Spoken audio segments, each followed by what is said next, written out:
आज का बाइबल का वचन सामुएल का दूसरा ग्रंथ अध्याय 1 वचन 1 से 4 और अध्याय 1 से 4 वचन 11, 12, 19 और 23 से 27। और आज का सुसमाचार सन मार्कुस के अनुसार अध्याय 3 वचन 20 और 21। सामुएल का दूसरा ग्रंथ अध्याय 1 वचन 1 से 4, 11, 12, 19, 23 से 27। साउल की मृत्यु के बाद दाऊद ने अमलेकियों को हराकर सिकलैग में 2 दिन बिताए। तीसरे दिन साउल के शिविर से एक आदमी आया। उसके कपड़े फटे हुए थे और वह सिर पर मिट्टी डाले हुए था। उसने दाऊद के पास पहुंचने पर मुंह के बल गिरकर उसे दंडवत किया। दाऊद ने उससे कहा, कहाँ से आ रहे हो? उसने उत्तर दिया, मैं इजरायलियों के शिविर से भाग निकला हूँ। दाऊद ने पूछा, क्या हुआ, मुझे बताओ। उसने कहा, सेना रणभूमि से भाग गए और बहुत से लोग मर गए। साउल और उनके पुत्र योनातान भी मर गए हैं। दाऊद ने अपने कपड़े लेकर फाड़ डाले और उसके साथ के सब लोगों ने ऐसा ही किया। वे विलाप करने और रोने लगे क्योंकि साउल, उसका पुत्र योनातान और ईश्वर की प्रजा इजराइल का घराना, ये सब तलवार के घाट उतार दिए गए हैं। और उन्होंने शाम तक उपवास किया।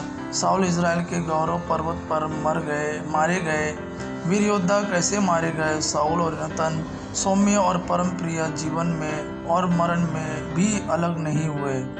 वे गरुड़ों से भी अधिक द्रुतगामी थे, सिंहों से भी अधिक शक्तिशाली। इजराइल की पुत्रियों, साउल पर विलाप करो। वह तुम्हें सुंदर किरमिजी और छाल्टी पहनाते थे। वह तुम्हारे वस्त्र पर स्वर्ण आभूषण सजाते थे। वीर योद्धा युद्ध में कैसे मारे गए? हे योनातान, तुम युद्ध में खेत आए और पर्वत पर निर्जीव पड़े हुए हो। भाई योनातान, तुम्हारे कारण मेरा हृदय भारी है। मैं तुमको बहुत अधिक प्यार करता था। स्त्रियों के प्रेम की अपेक्षा तुम्हारा प्रेम मेरे लिए अधिक मूल्यवान था। वीर योद्धा कैसे मारे गए? युद्ध के अस्त्र शस्त्र कैसे नष्ट हुए?